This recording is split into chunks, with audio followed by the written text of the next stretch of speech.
A'udzubillahi minasyaitonirrajim. Yarfa'illahu ladina amanu minkum waladina utul ilma darajat. Maka niscaya Allah akan mengangkat orang-orang beriman dan berilmu, ya. Maka niscaya Allah akan mengangkat orang-orang beriman dan berilmu di antara kalian dengan beberapa derajat kemuliaan, ya.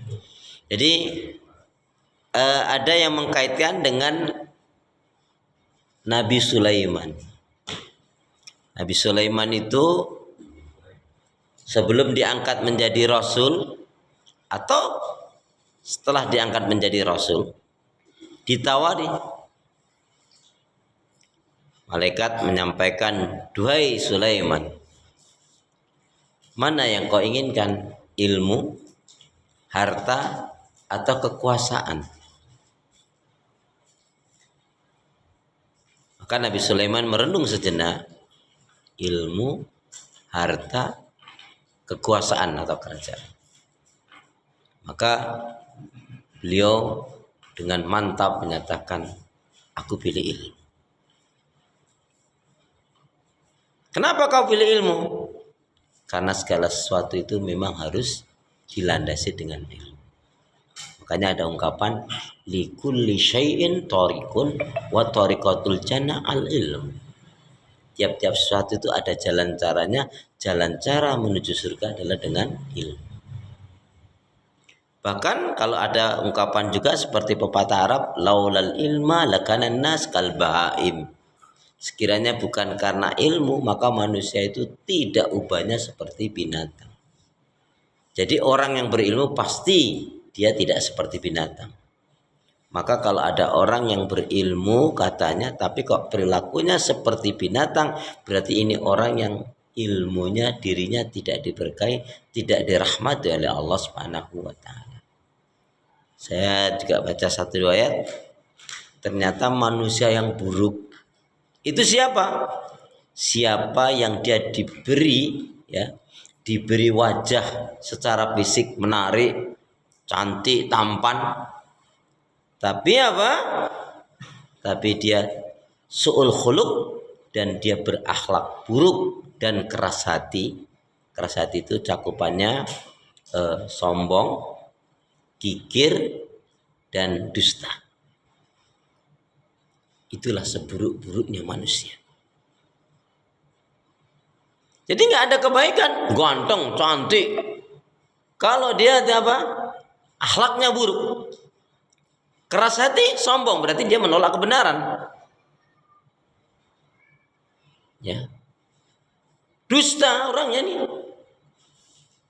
Diberi harta kekayaan, tidak bersyukur, malah kikir. Ini seburuk-buruknya manusia. Dalam riwayat itu yang saya baca. Makanya ketika Rasulullah SAW menyatakan akmalul mu'minina imanan ahsanum khuluqan. Seorang muslim mukmin yang baik sempurna imannya adalah yang paling baik akhlaknya. Itu hadis nggak berdiri sendiri. Ya kalau cuma akhlaknya, tapi kan kita perlu wajah. Apa? Ada yang nyeletuk begitu? Innallaha la yanzuru ila suwarikum wa ajsamikum wa innama yanzuru ila qulubikum wa amalikum. Sesungguhnya Allah tidak melihat bentuk tubuh keadaan dirimu, fisikmu, tapi yang dilihat oleh Allah adalah hati dan amal perbuatan. Kenapa didahulukan? Orang kalau hatinya baik mesti perilakunya baik. Kadang-kadang kita ini sebagai orang beriman masih melakukan landasannya beda. Contoh, kalau panjenengan kehadiran tamu, kedatangan tamu, apa yang jenengan akan lakukan? Memasak, menyiapkan hidangan untuk tamu. Iya enggak? Apa alasannya? Nah, itulah alasannya yang kurang tepat. Iya, itu juga kurang tepat. Itu juga kurang tepat. Kalau hanya itu alasannya, nggak beda, maaf ya, nggak beda dengan orang-orang kafir.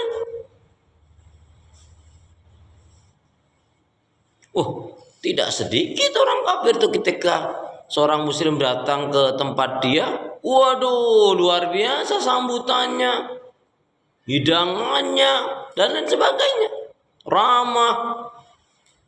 Pulang-pulang ditransfer dikasih, coba. Pulang-pulang dibawain tentengan. Dia alasannya apa? Memuliakan tamu. Kalau itu landasannya sama. Lalu yang benar gimana? Lihat hadisnya. Faman kana qala Rasulullah sallallahu alaihi wasallam, "Man kana yu'minu billahi wal yaumil akhir falyakul khairan aw liyasmut." Satu. Faman kana yu'minu billahi wal yaumil akhir falyukrim dhaifahu. Faman kana yu'minu billahi wal yaumil akhir falyukrim jarahu. Barang siapa yang dia beriman kepada Allah dan hari akhirat, hendaknya dia berkata yang baik, kalau enggak diam. Barang siapa yang dia beriman kepada Allah dan hari akhirat, hendaknya dia memuliakan tamunya. Barang siapa yang dia beriman kepada Allah dan hari akhirat, hendaknya dia menghormati tetangganya. Gimana jawabannya? Ya.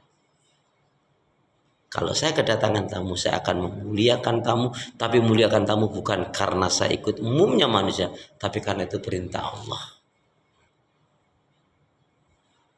Karena itu perintah Rasul. Sebelum ada Nabi, orang Arab itu kalau kedatangan tamu, 3 hari 3 malam itu dijamin betul. Nah, tapi landasannya hanya man insaniyah. Kita nggak ingin hanya seperti itu. Kita memuliakan tamu, iya amalannya, tapi landasannya adalah karena perintah Allah. Makanya kalau ada seseorang di antara kita bertamu kok kayaknya sahibul baitnya ini nggak suka, merasa kurang nyaman, kurang apa, ya sudah, nggak usah, jangan kita datangin. Assalamualaikum, kita mau datang, ada waktu kapan ya? Waduh, kayaknya saya sibuk, ya sudah, jangan saya maksain. Nih, apalagi kita berkunjung belum sebentar baru ngobrol ini, wah, adalah pokoknya mengarah tentang jam, tentang apa lah gitu. Ya kita harus tahu diri, karena kita kalau sampai menimbulkan kecemasan dari sahibul bait, ya itu adalah kita malah digolongkan orang yang nggak baik. Ya. Kalau kita kiranya diterima dan dia enjoy, ya ini jenengan ada waktu betul ini. Oh iya, tidak ada masalah, ya sudah. Jadi nggak ada masalah kok, belum balik lihat jam. Kalau ini belum balik lihat jam ini, kira-kira kita yang sebagai tamu ini, sahibul bait nih, kita baru 10 menit ya, 15 menit lihat jam. Ini kira-kira sahibul baitnya ini welcome nggak nerima kita? Baru 10 menit udah lihat jam, 5 menit lagi lihat jam lagi. Enggak, jamnya malah jamnya putus 1. Enggak, ini bukan karena jamnya baru.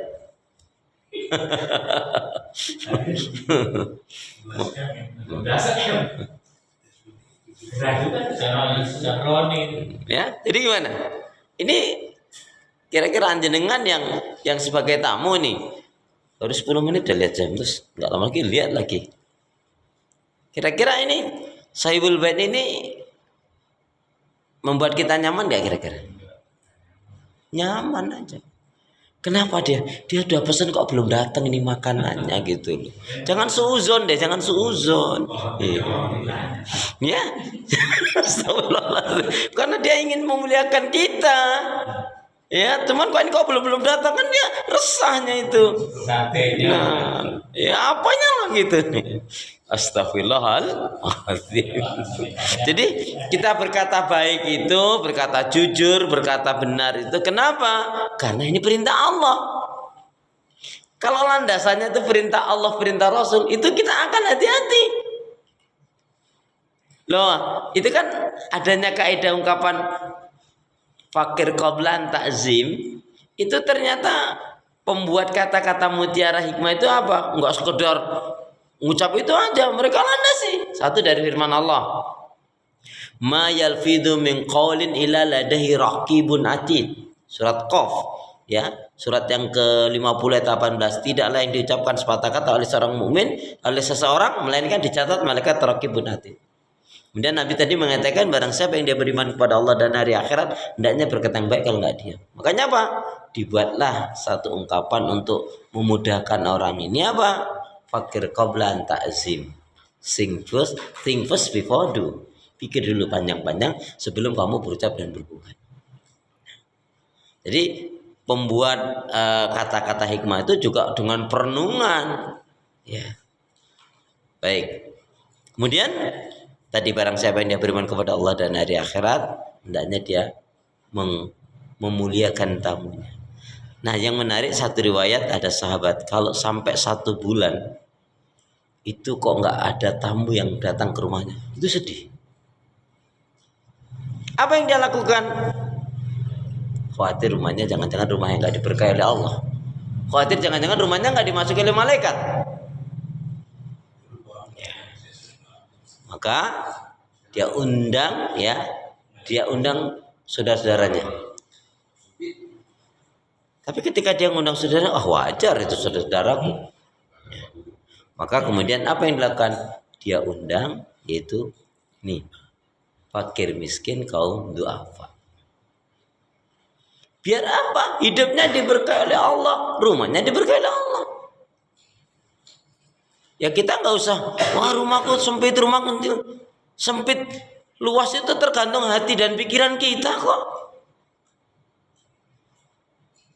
Ya. Walaupun istana, tapi kalau pikiran kita itu nggak tenang, walaupun rumahnya 150 M, tapi kalau diabrak obrak-abrik ya nggak nyaman lah. Ya Allah alam itu. Jadi sebenarnya yang kita lakukan itu sebetulnya bingkainya adalah ikrar sholat kita itu. Ikrar dalam sholat kita itu. Kul inna sholati wa nusuki wa mahyaya wa mamati lillahi rabbil alamin. Seorang muslim mukmin ketika dia difitnah, ya memang ujian begitu. Tidak semua niat yang baik diterima oleh orang baik. Tapi kalau dia tahu ujian itu adalah merupakan dari Allah, dia hanya berpikir begitu. Yang penting Allah nggak meninggalkan saya. Makanya apa? Bersangka baik itu yang menjadikan ya 2 hal. Tahu nggak? Kalau kita selalu bersangka baik kepada Allah itu, maka setidak-tidaknya 2 hal yang Allah berikan kepada kita. Apa itu? Jika kita bersangka baik, ya, maka setidak-tidaknya 2 hal Allah berikan kepada kita. Yang pertama adalah cintanya Allah, karena Allah cinta dengan orang yang bersangka baik kepada Allah. Dan yang kedua apa? Allah akan berikan pertolongan dan termasuk rezeki. Amin. Jadi ternyata semakin kita mempelajari Islam itu ya tentang kehebatan kemuliaan Allah, Masya Allah. Makanya coba deh kita kembali mempelajari asma Allah, asmaul husna itu. Ya Allah ya Rahman ya Rahim, Al-Malikul Qudus Salamul Mu'minul Muhaiminul Azizul Jabbar Mutakabbir. Ya. Ya Hayyu ya Qayyum, ya Razzaq, ya Salam. Ya, dan seterusnya. Di antaranya dengan kita mempelajari Asmaul Husna itu, kita pun akan tahu diri kita ini dilatih, diajarkan dengan selalu mengingat Allah Subhanahu wa taala. Karena di dalam Asmaul Husna itu sendiri betul-betul tentang kekuasaan Allah. Terutama ketika Allah menyatakan Al-Mutakabbir. Sombong, ya memang pantas Allah sombong. Ya. Kita mau sombong apa? Bakal mati, ya, kesandung dikit aja, waduh, ya. Perut sakit aja nggak nyaman, Makanya apa? Lebih baik nggak sakit gigi daripada sakit hati. Ya, lebih baik nggak sakit gigi daripada sakit hati. Ya. Konsepnya, ya, bila diberi kesenangan, kenikmatan, bersyukur. Jika diuji oleh Allah dengan yang tidak menyenangkan, bersabar. La in syakartum la'azidannakum wa la in kafartum inna 'adzabi lasyadid. Kalau kalian mensyukuri nikmat-nikmat itu, kata Allah, Allah akan tambah berkah karunia-Nya. Kufur, azabku amat pedih. Dan kalau diuji dengan yang tidak menyenangkan adalah sabar. Ketika Allah menjelaskan kata sabar itu kan diakhiri diantaranya apa? Innallaha ma'as sabirin. Allah cinta loh, Allah sayang loh dengan orang yang sabar itu. Dan banyak orang yang dengan kesabaran itu Allah berikan jalan keluar dalam permasalahannya. Ya sudahlah, mau gimana lagi? Qadarallahnya begini, memang jalan saya ini harus bersabar. Makanya ketika suami istri dalam kehidupan rumah tangganya tidak ada dua senjata tersebut, yakin cenderungnya cepat hancur. Sabar dan syukur. Kan ada itu, seorang istri dikasih 100.000, ya, ada seorang istri dikasih 500.000 cuma bilang apa? Makasih ya, itu aja. Tapi ada seorang istri diberi 100.000, alhamdulillah, alhamdulillah. Makasih ya Pak, makasih ya Bi, kamu baik banget. Semoga Allah memberikan kelapangan rezeki dan lebih. Ya. Dia padahal dikasih 100.000, mulai makasih ya Pak, makasih ya Bi. Tapi tadi yang dikasih 500.000, makasih ya Pak, udah gitu aja. Udah cuma nelengkos dah, makasih ya Pak. Tapi yang ini dikasih 100, makasih alhamdulillah. Dicium istri suaminya, dicium tangannya, ya Allah, dipeluk sambil bisik-bisik, la la la la la, masya Allah. Ntar malam ya Pak, masya Allah. Kalau begitu berarti nanti di bapak tidak kasih semua.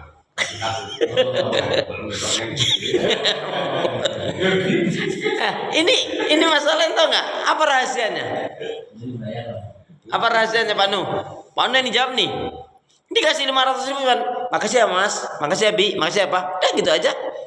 Nggak ada nggak ada nyium tangan, apalagi meluk, apalagi dengan doa. Ya tapi yang dikasih 100.000, alhamdulillah, masya Allah, makasih suamiku baik banget. Dicium tangannya, dipeluk, masya Allah. Didoakan semoga Abi sehat ya, semoga Papa sehat ya, semoga sehat ya, semoga Allah tambahkan rezekinya. Coba sambil dia peluk, dia cium tangan, dia peluk. Coba apa rahasianya? Apa rahasianya? Bersyukur. Ada lagi apa rahasianya? Istri yang soleh ya. Apa rahasianya? Ikhlas, masya Allah. Semua jawabannya benar. Tapi ada rahasianya.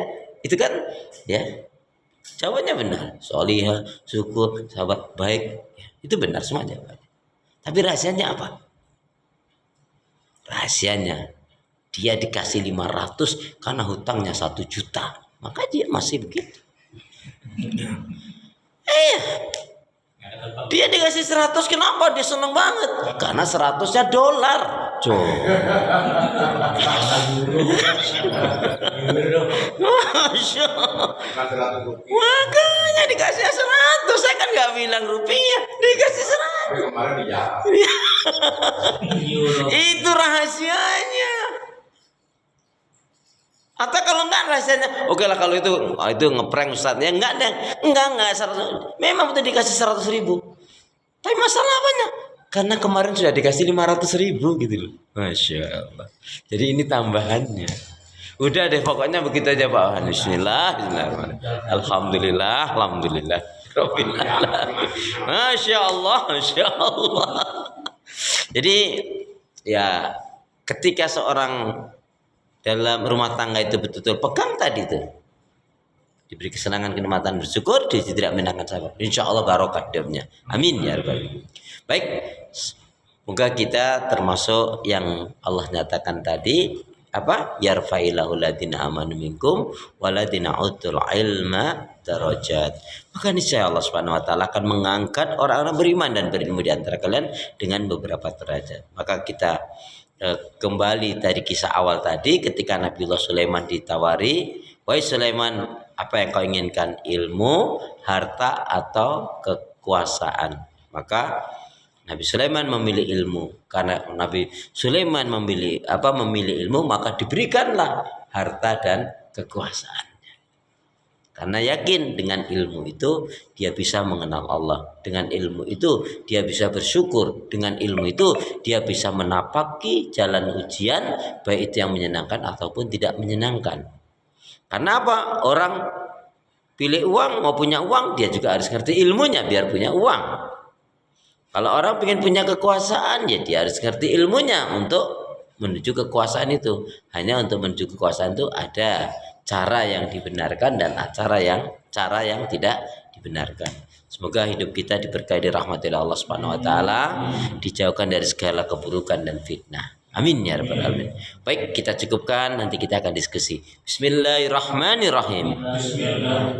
Allahumma khtim lana bil Islam wahtim lana bil iman wahtim lana bi husnil khatimah. Ya Allah ya arhamar rahimin, berilah aku hati yang bersih, pikiran yang jernih, lidah lisan yang selalu jujur, akhlak yang mulia, hidup dan mati dalam ketaatan, keimanan, ibadah, sabar, dan syukur. Amin ya rabbal alamin. Subhanakallahumma bihamdika asyhadu an la ilaha illa anta astaghfiruka wa atubu ilaik. Penyanyian yang baik hendaknya segera tunaikan, beramal soleh dan ditunda-tunda, ikan sebatkan gabus lebih cepat lebih bagus. Ingat, malam hari ada tahajud, pagi hari ada duha. Al-Quran dibaca, dipelajari, dipahami, diamalkan. Jangan malas ibadah. Jangan marah-marah, perbanyak sedekah, dan jangan ada dusta. Pandangan mata selalu tersalah, pandangan nafsu selalu melulu, pandangan hati itu yang hakiki jika hati itu bersih. Karena pancaran nur ilahi Rabbi, hidup tak selamanya indah, langit tak selalu cerah, burung dan burung cendrawasih. Cukup sekian. Terima kasih. Wassalamualaikum warahmatullahi wabarakatuh.